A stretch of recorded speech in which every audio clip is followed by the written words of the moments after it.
Czech Republic is the freest nation in the European Union. Finland, Sweden, and the United Kingdom are the least free nations of this cuckolded Bruxellian bloc.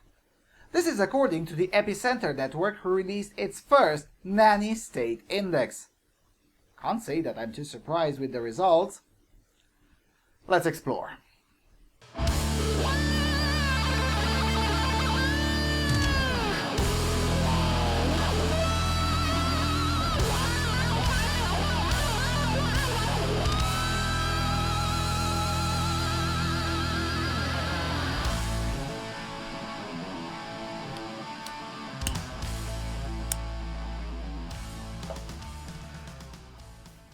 Hello everyone, and welcome to the Freedom Alternative.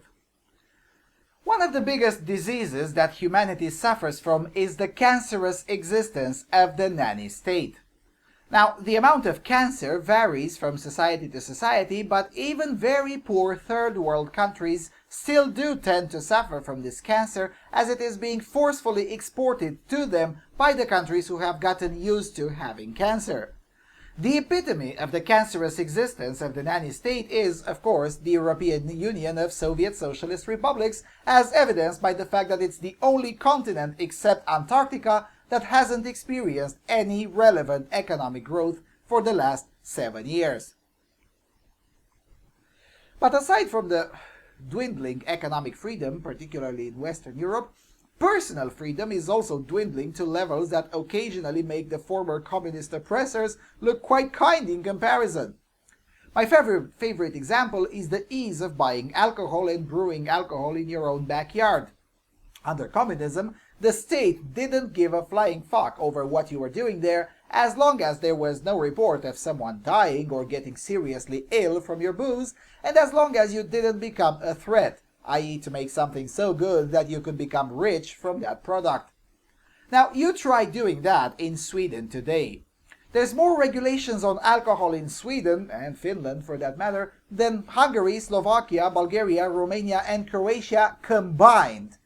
At least if we are to believe the Nanny State Index, in which Finland gets a score of 29 on alcohol, whereas the combined score of Hungary, Slovakia, Bulgaria, Romania, and Croatia is 28. Surprisingly to me, the freest country in terms of alcohol is not in Eastern Europe, but it's Spain. That's interesting, but it probably explains why the French farmers are so pissed off over Spanish wines. This interesting situation can be explained, though, through the fact that this study only takes into consideration what the national law did say on January 1st, 2016, while it did not account for the de facto situation. And this matters because, for instance, Greece has a tough anti-smoking law which makes it rank very high with a score of 11 on tobacco and 12.2 in e-cigs department. But this is quite far from reality. Anyone who's been to Greece knows that nobody gives a flying fuck over the smoking ban. My own country adopted a stupid smoking ban that entered into force almost 2 weeks ago. Unsurprisingly, dissenting bars emerged almost instantly, and the bars that were idiotic enough to obey the law saw dwindling sales of up to 70%. The boycott is so strong that the parliamentarians are rushing to change it as fast as possible if they want to stand any chance of getting a new term, that is. What is of significance in this first study, because the authors promise more indexes and more data, is that it already proves that most of the reasons invoked by the maximal state for imposing these restrictions on food, tobacco, electronic cigarettes, and alcohol are simply rubbish. There is no correlation between smoking bans and lower smoking rate. No correlation between heavy regulation of alcohol and lower rates of alcohol consumption, and no correlation between such restrictions and life expectancy. Now, here on Freedom Alternative, we argue that even if there were any positive correlations between these draconian, illiberal, and insane intrusions upon private life and some positive outcomes, even if there were any evidence of that, such intrusions are still fundamentally immoral and should absolutely not be in the power of the state to impose them. As Alexander Woolcott explained to us in the mid-1930s, all the things that I really like to do are either illegal, immoral, or fattening. And this holds truer today, more true today than it did in Walcott's time.